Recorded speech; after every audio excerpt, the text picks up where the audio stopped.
Bertempat di kantor Desa Tabarenah, Kecamatan Selangit, Kabupaten Musirawas, tim vaksinasi COVID-19 dari jajaran Polres Musirawas dalam kegiatan vaksinasi massal ini, petugas telah menyiapkan 250 dosis vaksin Sinovac bagi warga di pelosok desa yang belum atau kesulitan mendapatkan vaksin lantaran jarak tempuh desa yang terbilang cukup jauh dari puskesmas kecamatan.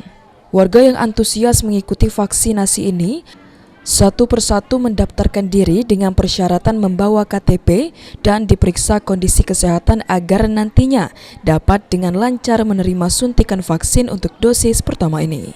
Wakapolsek STL Ulu Terawas Ibtu Sulaiman menjelaskan, kegiatan ini merupakan vaksinasi dari pihak Kepolisian Resort Musirawas yang dilaksanakan di Desa Tabarenah dengan target 250 warga dapat divaksin. Kepolisian, vaksin dari kepolisian, dari Resort Musirawas ini, hari ini vaksin di Desa Tabarenah ini dengan target 250, sekarang ini baru mencapai 200-an baru ini. Tapi kalau ngelihat antusias masyarakat seperti ini, insya Allah sampai itu.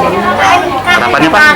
Harapannya itu mencapai target lah, satu mencapai target, dengan yang ditargetkan kecepatan untuk memvaksinasi seluruh masyarakat.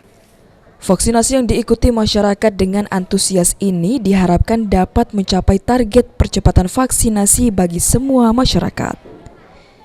Adi Arianza, PAL TV.